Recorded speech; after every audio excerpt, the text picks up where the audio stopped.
mengikuti ibadah di hari ini. Mari kita membacakan pembacaan Alkitab kita dari Yakobus pasal yang keempat ayat yang ke-13 sampai ayat yang ke-17.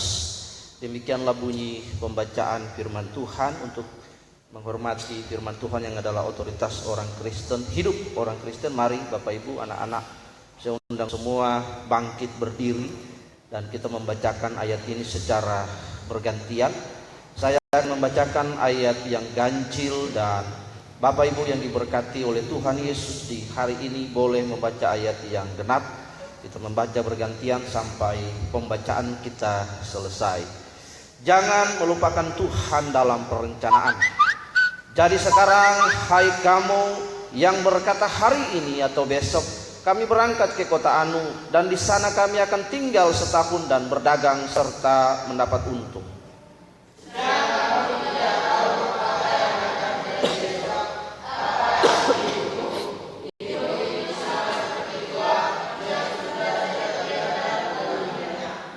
Sebenarnya kamu harus berkata, jika Tuhan menghendakinya, kami akan hidup dan berbuat ini dan itu.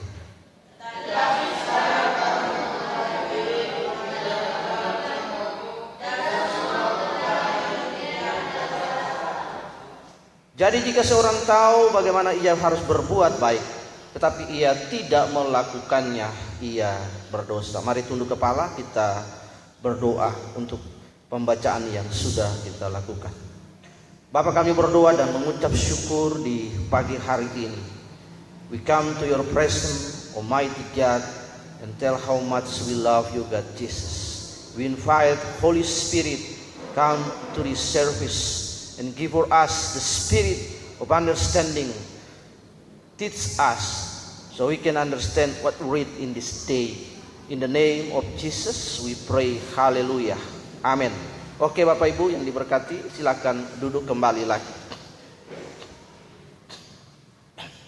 Seringkali dalam kehidupan orang Kristen, Bapak Ibu yang dikasihi oleh Tuhan Yesus, kita seringkali membuli Tuhan. Saya pernah nulis sebuah catatan, sebuah tulisan status di Facebook berjudul bahwa Tuhan tidak boleh disalahkan. Tuhan tidak boleh disalahkan dan juga Tuhan tidak pernah salah.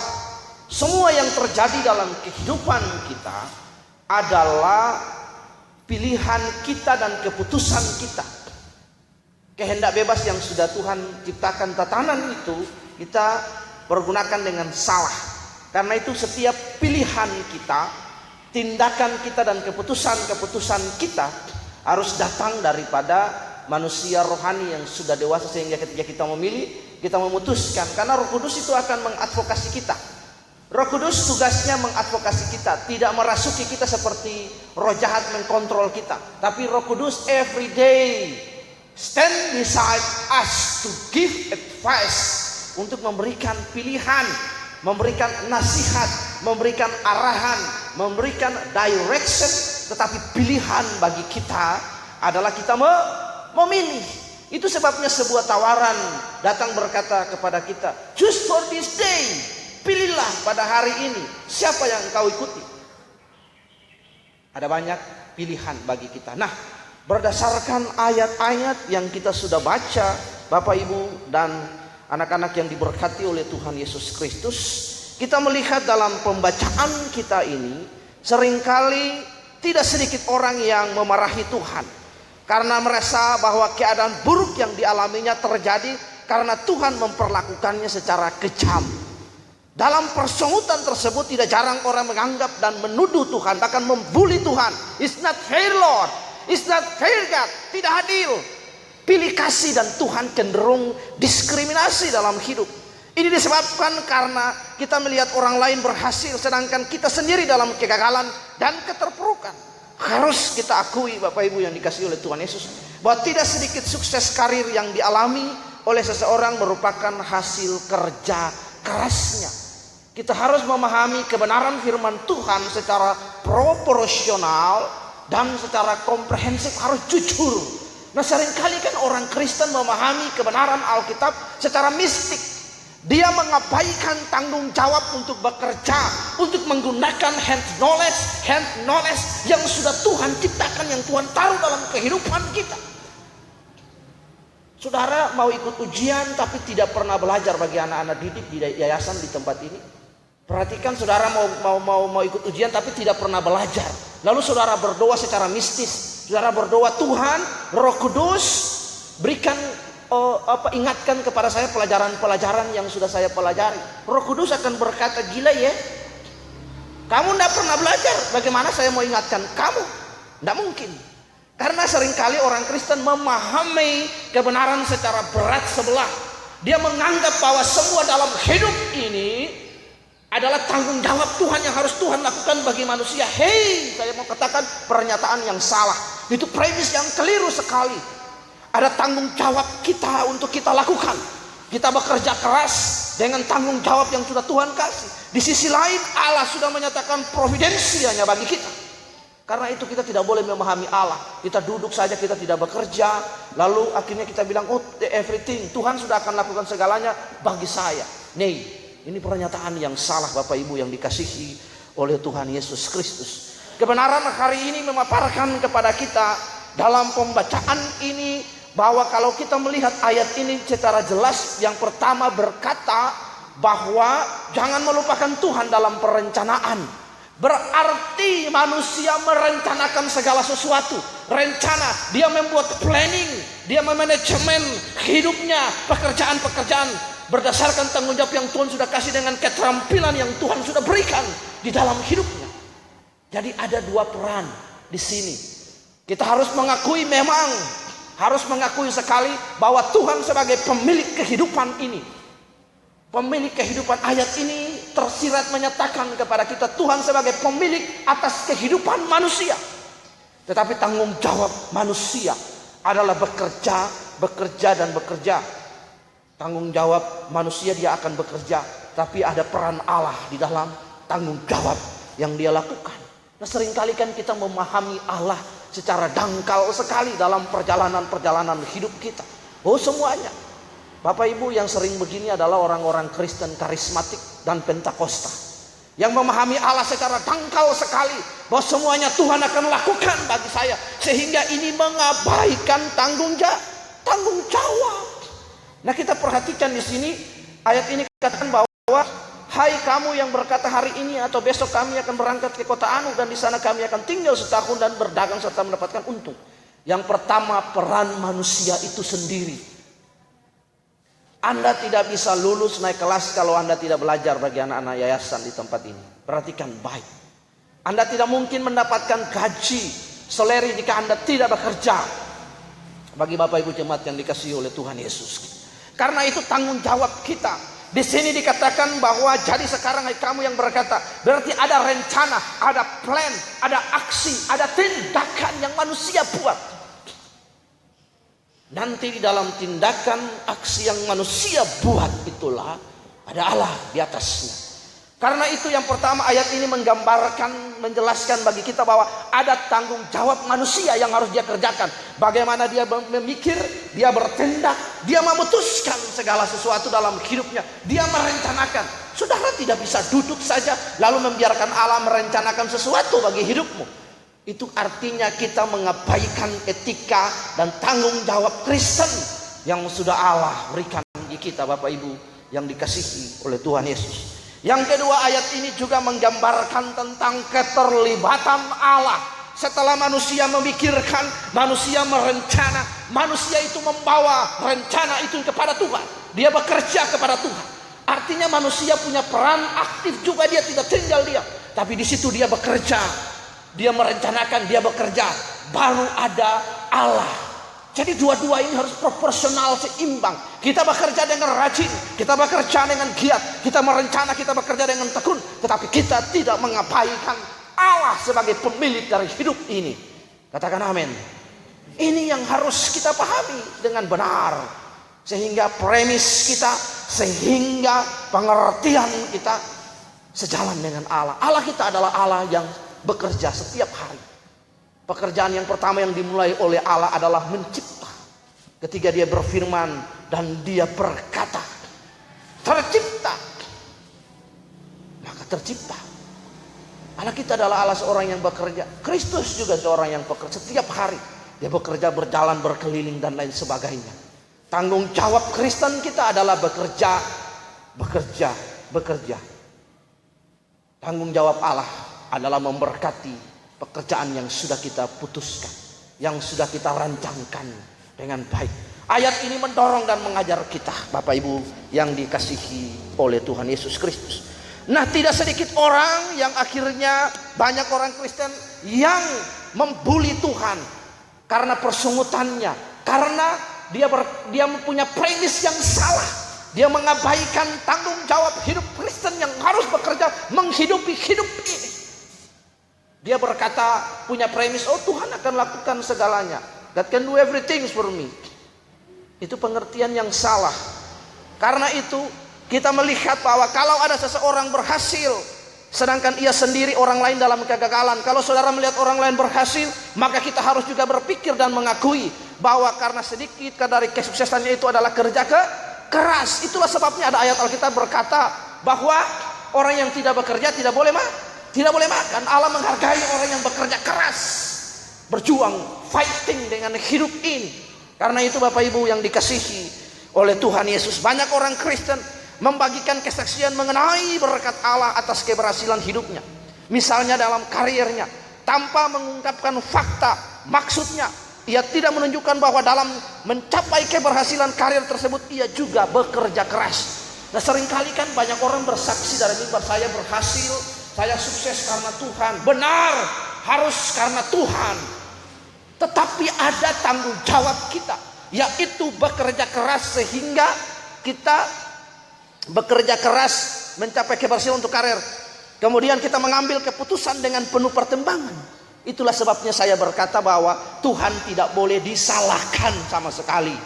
Tuhan tidak boleh disalahkan atas berbagai hal yang menimpa hidup kita. Dan Tuhan tidak pernah gagal, tidak pernah salah. Itu yang harus kita pahami. Karena itu kita harus bekerja keras. Kita harus mengambil keputusan dengan penuh pertimbangan.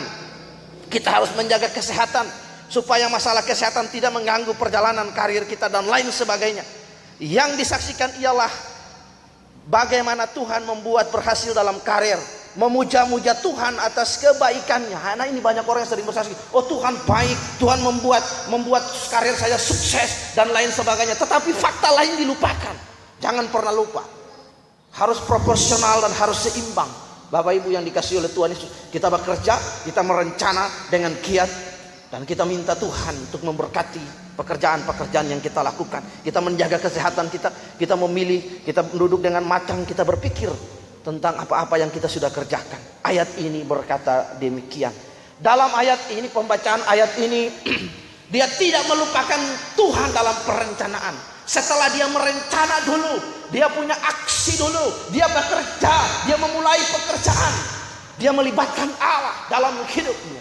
Invite God. Inilah yang harus kita lihat, Bapak Ibu, dengan tindakan.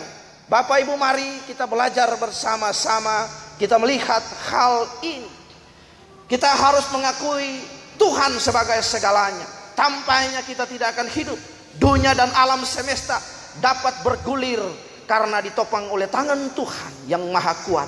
Bapak Ibu boleh membacanya dalam Mazmur 127 ayat 1 dan 2. Tetapi juga harus dibagikan kepada orang lain. Bagaimana kesaksian perjuangan, bagaimana meraih sukses. Ada karunia, tetapi ada tanggung jawab untuk bekerja keras. Kita harus mengucap syukur atas berkat Tuhan, tapi mengakui bahwa tetesan keringat kita pun berperan. Bapak Ibu, kita perhatikan, Daud dapat mengalahkan Goliat. Banyak orang Kristen kan berkata, punya premis yang salah. Oh, Daud mengalahkan Goliat. Iya, benar. Itu kebenaran. Tetapi jangan lupa tanggung jawab Daud. Every day David train himself. David melatih dirinya. Dia berperang melawan serigala, dia mengalahkan beruang, dia mengalahkan binatang-binatang buas. Setiap hari ada pelatihan, ada train. Dia terlatih, dia bekerja keras, tidak ujuk-ujuk lalu dia mengalahkan Goliat. Tidak seperti itu. Jangan pernah kita mengabaikan tanggung jawab dalam kehidupan kekristenan kita. Kita harus giat bekerja, tetapi kita juga harus melibatkan Allah di dalam semuanya itu. Nah, seringkali kan banyak orang Kristen mengabaikan Allah. Mereka berpikir secara mistis, Allah akan menyelesaikannya bagi saya. Saya tinggal duduk, diam dan tenang, maka Allah akan bekerja dalam saya. Ini adalah premis yang salah, Bapak Ibu. Ini adalah pembodohan. Jangan pernah mengabaikan etika Kristen, tanggung jawab manusia kita. Kita harus bekerja. Kita harus bekerja. Tetapi Tuhan ditempatkan atas perencanaan, atas tindakan, atas keputusan yang kita buat. Kesuksesan seseorang dan keberhasilan seseorang tidak ujuk-ujuk, Bapak Ibu yang dikasihi oleh Tuhan. Tidak ujuk-ujuk dia mendapatkan keberhasilan itu. Seringkali kan orang mengabaikan kerja keras, orang mengabaikan tanggung jawab hidupnya yang harus dia lakukan. Akhirnya setelah dia mengabaikan tanggung jawab hidup, dia mengabaikan kerja keras yang harus dia lakukan. Lalu ketika dia gagal dalam hidupnya, dia berkata, Tuhan tidak adil. Kenapa orang lain bisa sukses, tapi saya tidak, Tuhan? Dia akhirnya menyalahkan Tuhan dalam hidupnya. Tuhan salah. Dengar baik. Tuhan tidak bisa disalahkan atas berbagai peristiwa, dinamika dan persoalan yang terjadi dalam hidup kita. Dan Tuhan tidak boleh disalahkan. Seringkali hal itu terjadi karena manusia itu sendiri mengabaikan tanggung jawabnya untuk bekerja, untuk merencana, untuk memikir, untuk bertindak. Ini yang harus kita perhatikan dari ayat ini, Bapak Ibu. Daud mampu melakukan segala hal karena dia bekerja keras setiap hari. Dia terlatih dalam hidupnya. Bagaimana mungkin Anda mau mencapai gelar yang baik? Anak-anak di yayasan di tempat ini mau mencapai ranking 1. Kemarinnya ranking 1 kan karena memang dia belajar. 1 bulan sebelumnya kita sudah melatih exam, ujian singkat di dalam ruangan, matematika, IPA dan lain sebagainya. Akhirnya kan dapat juara 1 di sekolah, lulus umum. Puji Tuhan. Itu karena belajar. Anda tidak bisa datang duduk di kertas paper ujian atau soal ujian Eptanas lalu Anda berkata, Roh Kudus berkati saya, ingatkan semua soal-soal saya. Salah. Roh Kudus akan berkata, gila lu ya, tidak pernah belajar, suruh saya ingatkan. Tidak seperti itu. Saudara harus belajar, memanfaatkan potensi logika yang Tuhan sudah kasih dengan bekerja keras. Baru saudara minta Tuhan berkati saudara. Itulah yang harus kita pelajari, yang harus kita belajar dari hidup ini. Kita harus menyadari juga salah satu nature Allah adalah sifat Allah adalah Allah seorang pekerja. Dan sampai hari ini firman berkata Allah bekerja sampai hari ini. Bapak Ibu kita lihat, pekerjaan pertama yang Allah lakukan adalah mencipta. Sebagai murid-murid Kristus, kita juga harus giat bekerja seperti majikan kita. Bapak Ibu, ayat ini menggambarkan sekali bahwa manusia merencanakan, membuat aksi, membuat plan, membuat mission statement-nya. Dia merencanakan, dia akan berbuat ini, akan berbuat ini. Berarti ada tindakan, sebuah tindakan, ada sebuah kemauan. Coba duduk diam yang di belakang, Erik. Jadi contoh. Perhatikan, manusia membuat tindakan dalam hidupnya. Dia merencanakan, dia menyeting, dia memanajemen hidupnya. Berarti ada sebuah tindakan. Dia mengambil peran, dia mengambil tanggung jawab untuk mengerjakan dan bekerja bagi hidupnya. Ayat ini menjelaskan bahwa setelah itu dia melibatkan Allah dalam hidupnya. Anda tidak mungkin, Tuhan berkati saya, ini rencana saya, tapi Anda tidak pernah mengeksekusi rencana itu. Tuhan, saya punya mimpi. Akhirnya banyak orang hidup kan dalam mimpi, dreaming saja, tapi tidak pernah mau mengabaikan tanggung jawab dalam hidupnya. Kan punya mimpi, saya punya mimpi seperti ini. Tahun depan lagi diulangi, saya punya mimpi seperti ini. Tahun depan lagi saya punya mimpi seperti ini. Tapi mimpinya tidak pernah jadi. Kenapa? Karena tidak mau merencana, tidak mau aktif bekerja dalam hidup ini. Mari kita aktif bekerja. Apa yang bisa Anda capai? Mungkin Anda punya mimpi besar, iya. Boleh punya mimpi besar, boleh sangat. Tidak dilarang orang mimpi gratis. Yang salah adalah kita tidak mengambil tanggung jawab untuk mencapai itu. Masih ingat kemarin ketika partner misi kita dari Korea mengumpulkan kalian semua khusus buat anak-anak, lalu berkata menuliskan mission statement dan visi kalian. Masih ingat? Ada yang kepingin jadi dokter, ada yang kepingin jadi insinyur, ada yang kepingin jadi pendeta. Kemarin siapa yang kepingin jadi pendeta? Gila ya. Nah, mulai dari sekarang rajin tuh baca buku-buku, belajar. Sudah ada fasilitas, tapi kalian menggunakan untuk yang lain.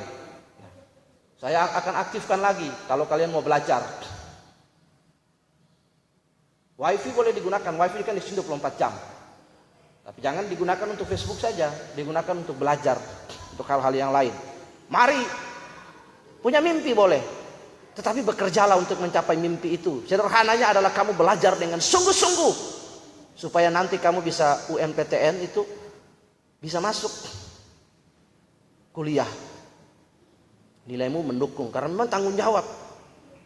Tuhan tidak mistis, kita ikut Kristen, kita tidak dapat mujizat, tidak mistis. Lakukan hal yang lain, seolah-olah semua Tuhan yang kerjakan. Lalu tanggung jawab kita apa? Ini yang harus kita pahami. Lihat di situ, ada keterlibatan dari manusia dalam ayat yang ke-14. Ada keterlibatan dalam manusia. Sekaligus keterlibatan itu sekaligus ada peringatan bagi kita untuk tidak mengabaikan Allah dalam pekerjaan-pekerjaan yang kita lakukan. Tetapi yang poin penting secara objektivitas di sini dikatakan bahwa manusia itu harus merencana. Jangan kita salah. Perhatikan dalam Kejadian pasal yang ke-11, Bapak Ibu, anak-anak yang dikasih tulis, perhatikan bahwa di situ ayat itu berkata setelah kejatuhan Menara Babel, keruntuhan Menara Babel, itu ada firman Tuhan bahwa apa yang manusia rencanakan akan berhasil yang mereka lakukan. Orang merampok aja berhasil, orang mencuri aja sukses. Iya, orang koruptor aja berhasil. Memang dia akan berhadapan dengan undang-undang, ya, karena tindakannya tindakan kriminal, tindakan kejahatan. Apapun yang kita lakukan, karena itu manusia harus merencana, berpikir, bekerja, mengambil tanggung jawab, tidak mengabaikan. Akhirnya semua dibuangnya ke Tuhan. Akhirnya ketika hal itu tidak terjadi, dia membuli Tuhan. Tuhan tidak adil, Tuhan salah, Tuhan begini. Wah, itu yang tidak benar. Karena itu di situ dikatakan bahwa ada peringatan. Harusnya jika Tuhan menghendakinya kami akan hidup dan berbuat ini dan berbuat itu. Ada keterlibatan Allah setelah manusia itu merancangkan. Kemudian manusia itu mengambil tanggung jawab perannya sebagai manusia Kristen, sebagai ciptaan Allah yang harus bertanggung jawab. Bapak Ibu, mengapa demikian? Sejak manusia dia jatuh dalam dosa dan dibuang Allah keluar dari Taman Eden, diusir Allah dari Taman Eden, Bapak Ibu perhatikan, ada sebuah tindakan untuk menghidupi kehidupan manusia itu dengan perannya adalah bekerja. Manusia mengusahakan tanggung jawab hidupnya dengan bekerja, mengolah tanah itu, dengan mengolahkan yang manusia lakukan. Ada sebuah tanggung jawab yang manusia harus lakukan, bekerja untuk mencukupi hidupnya, untuk memberi makan. Adam harus bekerja untuk menghidupi Hawa, menghidupi anak-anaknya. Tidak ujuk-ujuk lalu minta Tuhan berkati, tidak. Lalu dari situ akhirnya ada pertanian, ada peternakan. Anaknya dua siapa? Kain dan Habel. Kain jadi apa? Petani. Habel jadi peternak. Nah, kita bisa tahu kalau anak-anak bisa baca ya. Lihat di situ. Jadi hari ini yang kita belajar adalah manusia tidak boleh mengabaikan tanggung jawab Kristennya. Dia harus bekerja, merencanakan hidupnya. Lalu di atas semuanya itu boleh dia melibatkan Allah.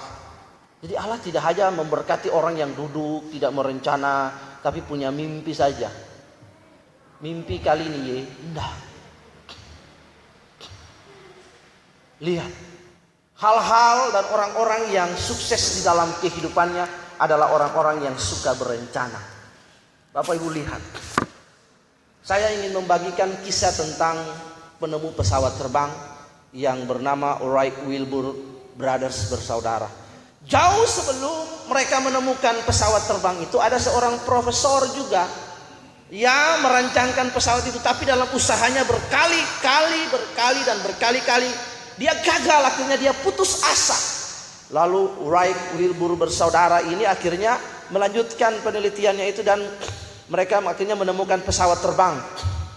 Hebatnya kan? Karena bekerja keras. Saudara lihat juga, hari ini kita bisa menikmati bola lampu, cahaya, kemudian hari ini berkembang ke berbagai jenis bola lampu dan lain sebagainya, lighting. Karena seorang yang bernama Thomas Alva Edison, berbagai percobaan dia lakukan, akhirnya berhasil. Ada seorang yang bernama Abraham Lincoln, Presiden Amerika Serikat. Berkali-kali dia gagal mencalonkan diri dari jadi presiden, tapi dia bekerja keras terus, akhirnya jadi presiden. Saya salut dengan orang-orang yang demikian. Jadi tidak mengabaikan tanggung jawab kita sebagai orang Kristen untuk bekerja. Setelah kita melakukan demikian, baru ada bagian Tuhan. Nah, kita lihat di sini ayat 16. Tetapi sekarang kamu memegahkan diri dalam congkakmu, dan semua kemegahan yang demikian adalah salah. Manusia berada juga pada satu titik di mana dia tidak boleh bangga dengan semua yang dia kerjakan. Artinya semua rencana, artinya dia sombong. Dia tidak melibatkan Allah dalam hidupnya. Itu juga tidak boleh. Karena manusia diciptakan sebagai makhluk yang memiliki kebergantungan kepada Allah. Manusia diciptakan sebagai pribadi yang memiliki kebergantungan kepada Allah. Tetapi manusia boleh berencana, memikir, bertindak, dan mengatur segala hidupnya sebagai tanggung jawab ketiga Kristen untuk dia bekerja. Memang kesombongan itu tidak boleh. Nah, sombong itu ada banyak definisi. Tapi kesombongan yang dijelaskan di sini adalah dia mengabaikan tanggung jawab, dia mengabaikan keterlibatan Allah dalam hidupnya. Itu yang tidak boleh. Semua kita berencana, semua kita bekerja, kita mengatur semua dengan baik. Lalu kita undang Allah, Tuhan berkati apapun yang saya kerjakan. Itu baru benar. Iya, jangan Anda tidak bekerja, mengabaikan tanggung jawab, baru minta Tuhan berkati. Tuhan berkati yang saya kerjakan. Tidak seperti itu. Tapi saudara bekerja, berencana. Mulai dari sekarang Anda punya mimpi apa, Anda punya pekerjaan apa, Anda punya mimpi mau jadi pengusaha, mau bikin apa, bisnis apa, mau punya pekerjaan apapun boleh. Tidak ada yang larang. Tidak larang undang-undang juga, asal jangan bisnis narkoba yang didor nanti ya. Boleh punya mimpi. Tetapi harus yakin, premis kita harus benar, pengertian kita benar, bahwa kita tidak boleh mengabaikan tanggung jawab untuk berencana, untuk bekerja, memikirkan, memutuskan segala sesuatu, menjaga kesehatan kita dengan baik. Itu yang paling penting dalam kehidupan. Sehingga ketika ada persoalan dan masalah, seringkali kita menyalahkan Tuhan dalam hidup ini dan berkata Tuhan tidak adil. Anda sedang membuli Tuhan, menyalahkan Tuhan dan menuduh Tuhan tidak benar, Tuhan tidak adil, Tuhan tidak berkati saya. Padahal kita yang salah, kita sendiri yang bodoh dalam hidup ini. Mari biarlah kebenaran firman Tuhan ini menolong setiap kita, supaya kita belajar memiliki premis pengertian yang benar, bahwa Allah akan menolong, memberkati setiap pribadi yang mau bekerja keras, yang mau giat merencana, berpikir, kemudian melakukan segalanya, lalu melibatkan Allah dalam hidupnya. Tunduk kepala dan kita berdoa. Tuhan Yesus, kami mengucap syukur hari ini kami dibangun oleh premis kebenaran firman Tuhan yang memerdekakan kami, bahwa kami tidak boleh mengabaikan tanggung jawab Kristen kami untuk bekerja. Kristen sesungguhnya tidak mistis Tuhan. Kami tidak mau Tuhan ajar kami, berikan kami kekuatan supaya kami bisa bekerja jauh lebih baik. Berikan kami tanggung jawab supaya kami bisa bekerja, bertanggung jawab dengan pekerjaan-pekerjaan, bertanggung jawab dengan pelayanan-pelayanan yang Engkau lakukan. Sesungguhnya Engkau tidak membedakan pelayanan di mimbar dan pekerjaan di luar mimbar. Yang benar adalah Engkau kudus Tuhan. Terima kasih Tuhan, terima kasih apapun pekerjaan kami, petani, supir, Tuhan tetap karyawan dan lain. Ajar kami untuk kami bertanggung jawab. Yang kami lakukan semuanya seperti untuk Tuhan dan bukan untuk manusia. Karena kami mengerti bahwa pelayanan tidak saja di mimbar, tapi pelayanan itu adalah hidup kami sendiri dimanapun kami berada. Tuhan tolong kami. Di dalam nama Tuhan Yesus kami berdoa dan kami mengucap syukur. Roh Kudus mengadvokasi hidup kami, sehingga pilihan-pilihan yang kami kerjakan, pilihan-pilihan yang kami buat dan keputusan yang kami buat, ini Tuhan berdasarkan tatanan yang Tuhan sudah buat dalam kehidupan kami adalah kehendak bebas. Tuhan, Roh Kudus dapat mengarahkan kami sehingga kami bisa membuat pilihan yang benar. Tolong kami, berikan kami semangat untuk kami giat bekerja dengan pekerjaan-pekerjaan dan tanggung jawab yang Tuhan sudah percayakan bagi kami. Di dalam nama Tuhan Yesus kami berdoa dan kami bersyukur. Segala puji dan segala hormat bagi Engkau Tuhan, satu-satunya yang menerima segala puji dan hormat. Manusia tidak pantas untuk menerima segala puji dan hormat, hanya pribadi-Mu yang agung, yang luar biasa. Kami mengasihi. Dalam nama Tuhan Yesus kami sudah berdoa dan mengucap syukur. Haleluya. Amin. Saya kembalikan kepada WL.